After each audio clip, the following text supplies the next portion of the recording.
আসসালামু আলাইকুম এভরিওয়ান। আজকে আমি রান্না করব বিরিয়ানি, চিকেন বিরিয়ানি। তো বিরিয়ানি রান্না করার জন্য প্রথমেই আমি পেঁয়াজটাকে খুব সুন্দরভাবে ভেজে নিব।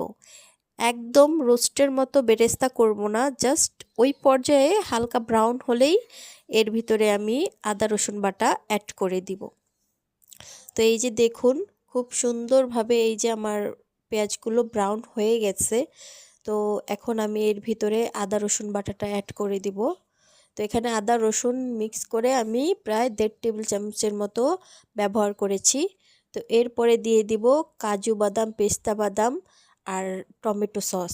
মানে কাজু পেস্তা বাদাম একসাথে আমি পেস্ট করে নিয়েছি, আর টমেটো সস দিয়ে হালকা হাতে একটু ভেজে নিব। কারণ আপনি মশলাটা যত সুন্দর কষাবেন বিরিয়ানিটা কিন্তু ততই ভালো হবে। তো এরপরে দিব 1 চামচ ধনিয়া গুঁড়ো, 1 চামচ লাল মরিচ গুঁড়ো আর 1 চামচ লবণ। লবণটা আমি এখানে একটু কম দিব, কারণ আমি যখন চাল দিব তখন আমি যতটুকু পরিমাণ লাগে ততটুকু অ্যাড করব। তো এখানে আমি দিয়ে দিলাম জিরের গুঁড়ো। তো এই যে দিয়ে খুব সুন্দরভাবে একদম ভেজে নিব। জিরেটা আপনারা বেটেও ব্যবহার করতে পারবেন, কোনো সমস্যা নেই। এরপরে আমি প্রায় 2 টেবিল চামচের মতো দিয়ে দিলাম সয়া সস আর 2 টেবিল চামচের মতো টক দই দিয়ে আবারও একটু ভেজে নিব। মনে রাখবেন মশলাটা কিন্তু খুব সুন্দরভাবে একদম কষিয়ে ফেলতে হবে। এই যে দেখুন, আমি রাঁধুনি রেডিমেক্সের বিরিয়ানি মশলাটা ব্যবহার করছি। আপনারা পরিমাণ মতো দিবেন। 1 কেজি বা 1.5 কেজি চালে 1 প্যাকেট। তো আমি যেহেতু আধা কেজি চাল নিয়েছি, তার জন্য আমি অর্ধেকটা ব্যবহার করলাম। এরপরে আমি 6-7টা কাঁচামরিচ দিয়ে দিব। কাঁচামরিচটা হালকা মুখ ফাটিয়ে নেবেন, তাহলে খুব সুন্দর স্মেল হবে আর ঝালও হবে। এরপরে আমি 5-6টা কিশমিশ দিয়ে দেব। কিশমিশটা দিলে কি হয়, কিশমিশের একটা মিষ্টি ভাব বিরিয়ানিতে ছড়িয়ে যায়, খেতেও কিন্তু দুর্দান্ত লাগে। এরপরে আমি চিকেনটা দিয়ে দিব। মশলার সাথে খুব সুন্দরভাবে চিকেনটা আমি কষিয়ে নিব।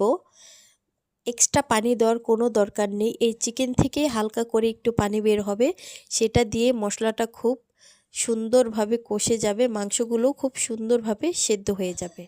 তো আবারও বলছি, এক্সট্রা পানি দেওয়ার কোনোই দরকার নেই।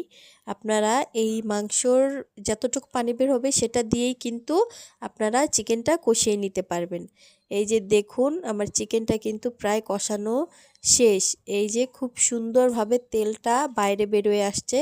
তো এরপরে আমি দিয়ে দিব গাজর কুচি। তো গাজরটা ডিপে ছিল। তো এই যে দেখুন, গাজরটা দিয়ে জাস্ট হালকা 2-3 বার এই যে নাড়াচাড়া করব।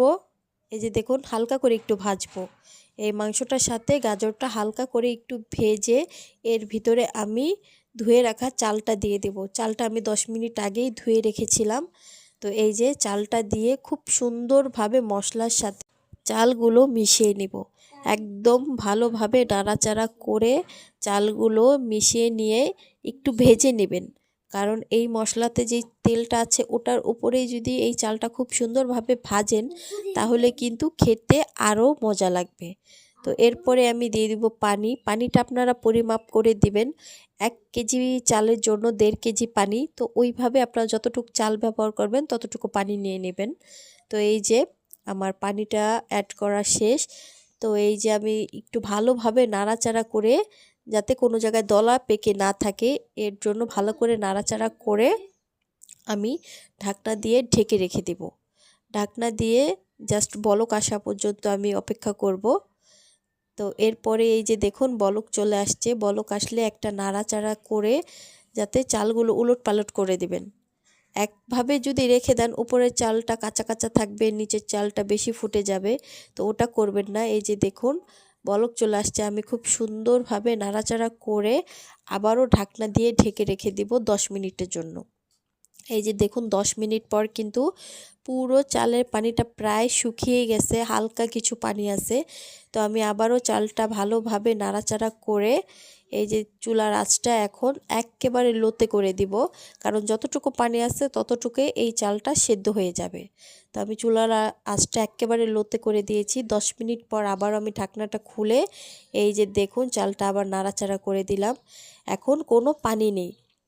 কিন্তু চালের ভিতরে একটু হালকা দানা দানা ভাব আছে।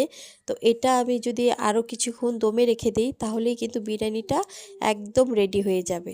এই যে দেখুন আমার বিরিয়ানিটা কিন্তু একদমই রেডি আর ঝরঝরা হয়েছে। তো এখন যেহেতু গরম আছে এই কারণে একটু লেগে লেগে আছে, কিন্তু যখন এটা ঠান্ডা হয়ে যাবে তখন কিন্তু একদম ঝরঝরা আর খেতেও কিন্তু খুবই মজা হয়েছিল।